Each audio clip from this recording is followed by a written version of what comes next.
Leur cadence est merdique aussi, hein, faut le dire. Hein. Bah d'ailleurs, comment ça s'appelle là, le nouveau truc en Norvège en octobre, ils vont faire des parties longues. Ils font 2 parties de 45 plus 30 par jour. Ah tiens, on va moins se faire chier. Bah ouais, bien sûr qu'on va moins se faire chier. Bien sûr qu'on va moins se faire chier. 45 plus 30, c'est 1000 fois mieux comme cadence. Bah regarde Stunt, tu regardes Vike? Non, merci. T'en as quelque chose à foutre? Non, bah non. Bah t'es normal, bravo. Bravo à toi, Stunt, t'es quelqu'un de normal. Tu suis pas cette daube. Personne ne regarde. Personne ne regarde. Les viewers indiens sont très heureux, je pense. Ah, je pense qu'ils en ont rien à foutre. Parce que si tu veux, les viewers indiens, au début, ça marchait, mais là maintenant, les gens en ont marre. C'est tout le temps la même chose en boucle. Donc le viewer indien, il est pas plus con que toi. Hein. Il voit un tournoi qui sert à rien, il regarde pas. Hein. Il y a son top 3 dans le tournoi. S'il y avait MVL et Firo, on regarderait. On regarderait, on en a rien à branler quand même. On regarderait parce qu'il y a MVL parce qu'on est potes, mais on s'en foutrait. Candidat dans 2 mois, le Randy. Tu peux finir dernier de Vike, hein. Ouais, t'as fini dernier de Vike. Dur avant les candidats? Non, j'en ai rien à foutre. Super. Bon, on y viendra forcément à la réduction. Mais on y est déjà venu, la NEPCA. Ça commence cette année, la réduction. On arrive à 45 plus 30. Enfin, une vraie cadence. 45 plus 30, ça va être très très bien pour du long. Ça va être parfait. 45 plus 30 avec rajout à X-Coup, pas du tout. Mais pas de rajout. Arrêtez avec votre rajout. Les échecs, ils ont changé, on t'a dit, Haro. 45 plus 30, une vraie cadence. Pas de rajout. On n'en peut plus de vos rajouts, de vos cadences à retardement, là. Ça fait 10 ans que je me les tape, là, en stream. C'est finito, là, hein. Les échecs, ils ont changé. 45 plus 30, pas de rajout. Tu joues, tu calcules, tu t'assieds. Pose ton cul sur ta chaise et tu vas pas te lever toutes les 5 minutes à aller te promener. Pas nous casser les couilles à aller te promener, là, comme le double I qui fait le tour de la Hollande pendant ses parties. Là, 45 plus 30, aller-retour.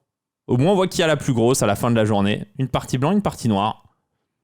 Pas sympa pour ceux qui ont des problèmes de digestion, c'est cadence d'addict TikTok. Mais de quoi cadence d'addict TikTok, frérot? 45 plus 30. Mais Magnus Carlsen en 45 plus 30, il est plus fort que toi avec 3 mois par coup. Sois sérieux. Soyez sérieux un jour. Magnus Carlsen en 45 plus 30 est plus fort que Kasparov Prime en longue. À un moment donné, il faut que vous réalisiez. Mettez-vous du plomb dans la tête, là. Mettez-vous du plomb dans la tête. Le niveau des échecs aujourd'hui est stratosphérique avec les ordinateurs, avec les technologies. Un Carlsen en 45 plus 30 aujourd'hui, c'est plus fort que tous vos champions du monde d'avant réunis. Faut être sérieux, les amis. Mec, les gars ont des niveaux stratosphériques aujourd'hui. C'est être d'élu que de pas le comprendre. Ils ont des niveaux, mais de fous furieux. Carlsen te bat avec 30 secondes plus 0. Ouais, parle pour toi par contre, mais oui. Si tu parles de toi, oui. C'est une dinguerie, c'est-à-dire que les joueurs de top niveau, on pourrait jouer contre eux avec 1 mois pour réfléchir, on se fait défoncer le cul. Mais tu te fais défoncer le fiac, frère. 45 plus 30, ça fait du 75 minutes, ça reste long. Mais c'est long. C'est long. Et puis multiplié par 2, hein, ça fait 150 minutes, ça fait 2h30 la partie, c'est long. Et aller-retour, donc ça te fait 5 heures de jeu dans la partie. Donc c'est solide, hein, ça va être costaud. Hein. Ça va être cool à suivre, ça va être trop bien. Vous vous rendez même pas compte à quel point ça va être bien. Bon, il va y avoir qu'un tournoi, ça va durer 4 jours cette année. Mais peut-être dès l'an prochain, peut-être qu'il y aura 4 tournois comme ça. Ça va être extraordinaire. C'est interminable en fait. Ouais, mais c'est pas interminable, Josox, parce que toi, tu streams pas. Tu passes, tu viens, tu pars.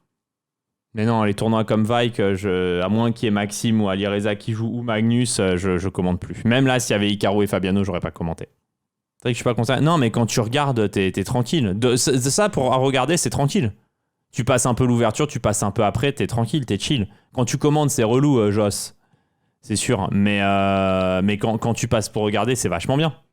Tu peux passer au moment important. Quand il y a une bonne partie, tu restes devant. Quand les parties, elles sont un peu aux F, juste tu viens, tu pars. C'est vachement cool. Les parties de 5 heures, plus personne est pour. Tu demandes à tous les top joueurs, par un veut continuer. Mais plus personne n'en veut. Ça continue alors que plus personne n'en veut. Mais no joke, maintenant, quand je joue par équipe, j'ai trop la flemme. J'ai envie de proposer une instant à n'importe qui. Bah, c'est pour ça que j'ai arrêté de jouer, hein. Flemme monumentale de jouer des parties de 6 heures ou 7 heures. J'en pouvais plus non plus. Plus personne en veut. Quand c'est MVL, ça passe, donc le format n'est pas critiquable dans ce cas. Mais ça passe, mais on se force, Sophie. Ça passe, mais c'est de la merde. On se fait chier. On suit juste parce qu'on aime MVL, c'est tout.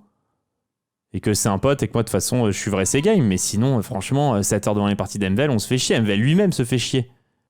Mais attention, faut pas trop le dire, parce que dès que tu dis que c'est pas bien, il y a les sacro-saints clubs. C'est les vrais échecs. Mais les vrais échecs de quoi, en fait? Bobby Fischer a dit que les échecs, du Blitz, c'était pas des vrais échecs. Ah, génial. On va ressortir toutes les citations de Bobby Fischer. Ouais, non, je crois pas. Non, oublie. Si tu commences à partir là-dedans et à mettre sur le pinacle tout ce qu'a dit Bobby Fischer, frérot, je crois que tu vas te retrouver en prison, en fait. Il y a un moment donné, si tu veux, il y a un moment donné, c'est la loi qui va te rattraper. Non, oublie Bobby Fischer.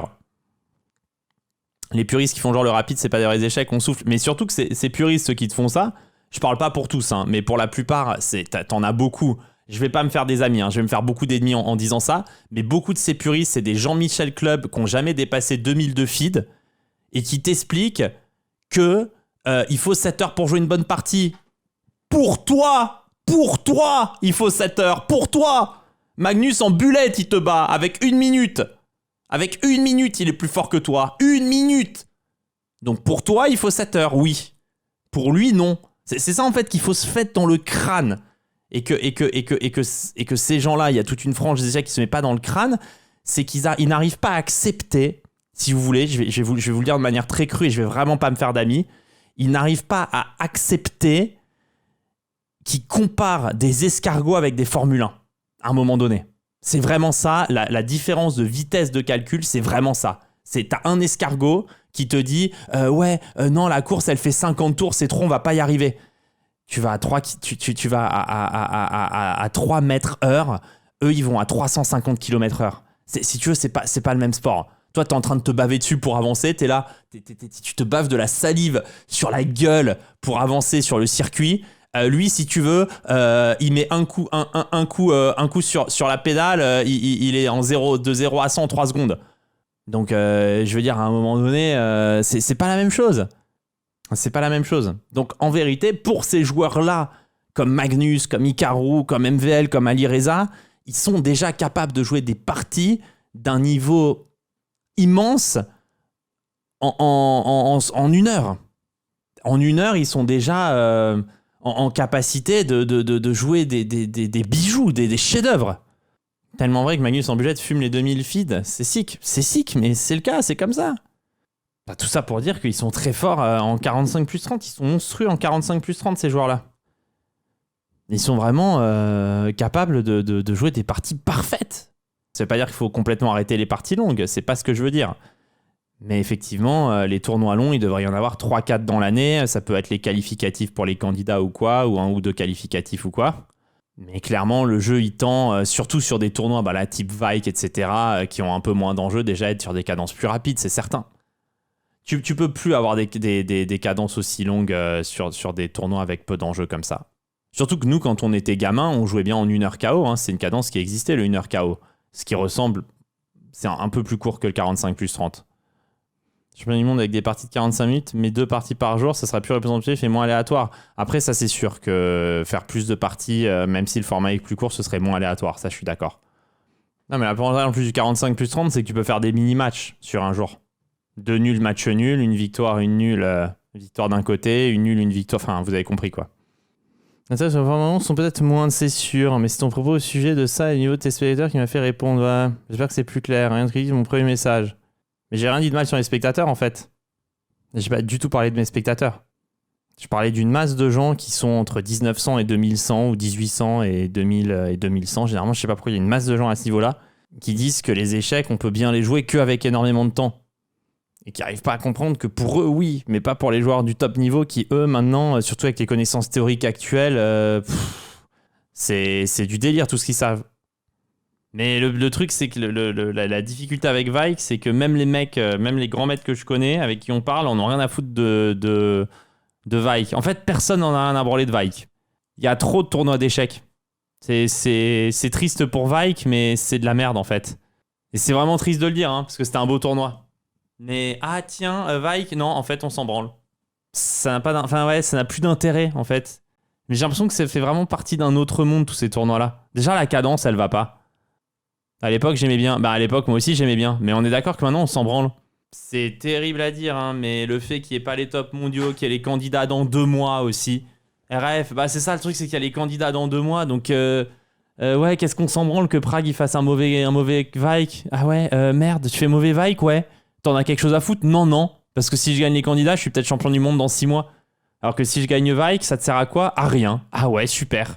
Tu vois, t'as vraiment un côté comme ça avec ce Vike où tu peux gagner Vike 100 fois si tu veux. Ah ben tiens, on s'en branle. C'est problématique en fait. Les échecs, c'est mal foutu. Les top joueurs jouent plus les grands tournois. Ouais, mais parce qu'on a changé d'époque en fait. Trou noir, trou blanc.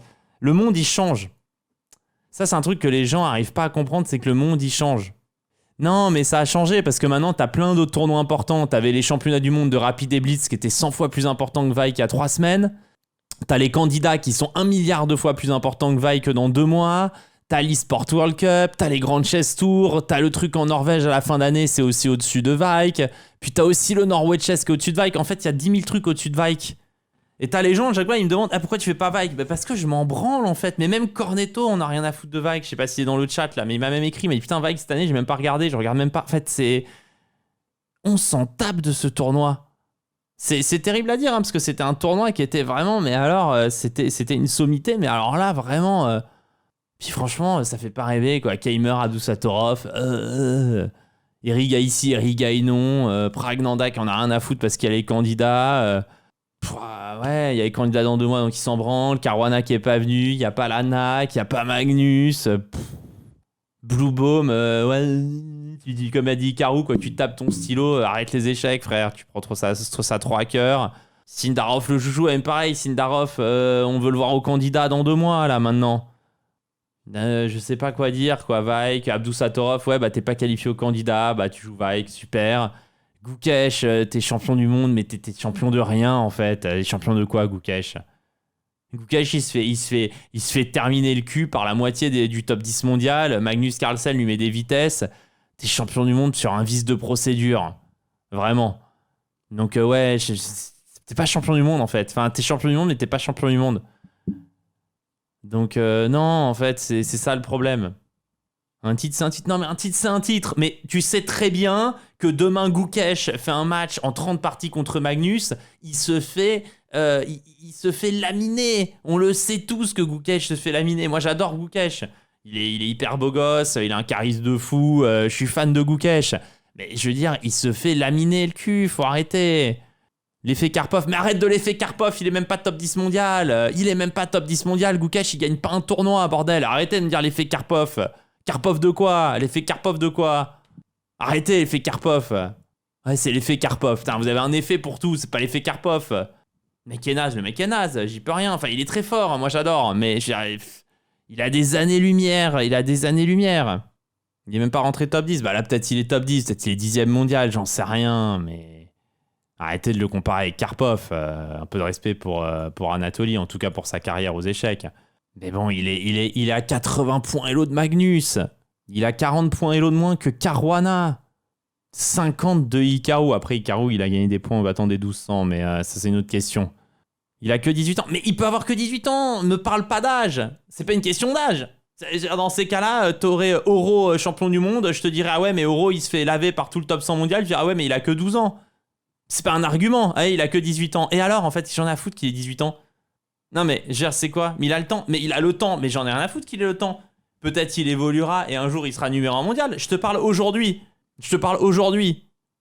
Le tu seras fort demain, c'est pas le cousin germain de t'es fort aujourd'hui. Genre, au bout d'un moment. Faut être sérieux. Peut-être demain il sera plus fort. Mais j'ai jamais dit le contraire. Aujourd'hui, il a le temps devant lui. Il a le temps devant lui. Si tu veux, il a le temps devant lui. Mais ce que je te dis, c'est pas qu'il a pas le temps devant lui. Ce que je te dis, c'est qu'aujourd'hui, il est pas plus fort que Magnus. C'est quand même incroyable. Et aujourd'hui, Nakamura le déchire. Carlsen, j'en parle même pas. Caruana l'allume. La question, c'est est-ce que Eric Gaisi et Keimer le battent en match, tu vois? C'est ça la question. Non, mais genre, au bout d'un moment, Gukesh, en fait, tu le mets contre Eric Gaisi en match, tu sais même pas s'il est favori. Tu sais même pas s'il est favori contre Gukesh. Contre Eric Gaisi. Même un Vichy Anand ambulant, il peut le battre en blitz en rapide. Vichy Anand, peu cher. On parlait des Égyptiens tout à l'heure. Le gars, Vichy Anand, il sort du sarcophage, c'est une momie. Tu ramènes une momie face à Gukesh, la momie est peut-être favorite. En format mix, peut-être que Anand le bat. Non mais, soyons sérieux. Je suis pas sûr qu'en mixte, rapide, blitz et longue, Anand n'allume pas Gukesh. Genre, il y a un moment... Mec, il sort, c'est tout en camon, c'est tout en carton. Il arrive, C'est le retour de la momie saison 4, quoi. Il s'assied en face de Gukesh, petit jeune champion du monde, il lui met 4-0 en blitz. C'est terrible. Tout en carton. Non mais je veux dire, ok, champion du monde, oui, mais peut-être qu'un onde ambulante t'allume. Non, c'est pas... Alors peut-être un jour il sera fort, et j'adore Gukesh, c'est un de mes joueurs préférés, la Gouk, hyper beau gosse, il est hyper classe. J'apprécie énormément, mais bon... Et là, du coup, t'as ce Vaikanze, et j'ai envie de te dire, on en a rien à foutre. C'est ça le problème de Vaikanze. Attendez, je vais même vous dire anecdote, je regardais le live d'Hikaru. Hikaru, à un moment donné, il dit « Ah, mais pourquoi il y a Prague qui joue le tournoi? Pourquoi il y a Blue Bomb qui joue? Ah, c'est peut-être jour de repos à Vaikanze? Peu cher !» Hikaru lui-même, il savait même pas que c'était jour de repos. Parce que même Hikaru, qui joue les candidats dans 2 mois, il regarde pas les games, il en a rien à foutre, bordel. Il en a strictement rien à foutre de leur game. Il regarde juste les vidéos de Blue Bomb qui cassent des stylos, quoi. Genre, à un moment donné, c'est... Ce Vaikanze... Je veux dire, Booba a dit faut pas faire l'album de trop. J'ai envie de dire à Vaikanze, faut peut-être pas faire le tournoi de trop. Et le tournoi de trop, il est peut-être déjà cette année. On n'en a plus rien à faire de leur truc. Alors peut-être qu'ils retrouveront de l'étincelant l'année prochaine, peut-être en réinvitant, comme il n'y aura pas les candidats, des joueurs de premier plan, peut-être Magnus, peut-être Hikaru, peut-être Caruana, peut-être les 3, et du coup on regardera parce qu'on se dira, ah ben tiens, ça va être cool. Mais là, cette année... L'année prochaine, Carlsen a un peu de socialement joué, il avait dit qu'il avait hésité cette année. Ouais, mais alors du coup, est-ce que Carlsen joue? Du coup, on regarde, et il joue pas. Il n'y a pas Ali Reza parce qu'il vient plus. Il n'y a pas Maxime, il fait froid. Il y a du vent. Il y a des mecs qui ont fait... Il y a même eu une... Comment on appelle ça cette année? Une manifestation de vent pour empêcher les joueurs de jouer. Ça fait chier tout le monde, en fait. Même les mecs qui habitent à Vaikanze. Leur ville, elle est pourrave. Il n'y a personne qui vient, c'est de la merde. Ils sont venus faire une manif pour les empêcher de jouer. Les échecs, ils ont changé. T'avais pas tout ce qu'il y a maintenant avant. C'était pas pareil. C'était pas pareil. C'était pas comme ça avant. C'était pas comme ça. Il y avait beaucoup moins de tournois. Les saisons, elles étaient plus ou moins claires. Les gros tournois comme Linares, Vaikanze, c'était un peu comme des grands chelems. Le top 2 ne joue plus déjà. Mais le top 3 joue pas ce tournoi, frère. La gestion de la FIDE, ça a pas beaucoup changé. Mais là, ça n'a pas rapport avec la FIDE. Hein. Les échecs, ils ont changé. C'est comme ça. Hein. C'est même pas dans un circuit, je veux dire, on sait même pas à quoi ça sert. Et la saison, elle s'est terminée il y a 2-3 semaines, là, avec le championnat du monde de blitz et rapide. T'as ce truc-là qui arrive en plein début. Ça sert à quoi? À rien. Non, c'est devenu de la daube, ce truc. Faut les dire les choses comme elles sont. Hein. On vient de se taper 8 mois de tournoi non-stop en boucle. Il y a une petite phase, entre guillemets, sur les 2 premiers mois de l'année, janvier, février, et là un peu mars où il y a un peu moins de trucs avant d'attaquer avec les candidats et t'as toute la saison qui attaque derrière. Mais là franchement il sert à rien ce tournoi. Il sert à rien. Alors après tant mieux pour ceux qui le jouent. Hein. Il y a des points Elo à prendre, des machins, des trucs. Après voilà, c'est ce que je pense moi de ce tournoi. Chacun peut avoir son point de vue. Hein. Vous avez le droit de le kiffer, de le regarder, de passer des super journées devant. Hein. C'est pas... Moi je vous partage mon opinion. Mais qui regarde là dans le chat Vaikanze? Personne. Ok, super. Exceptionnel.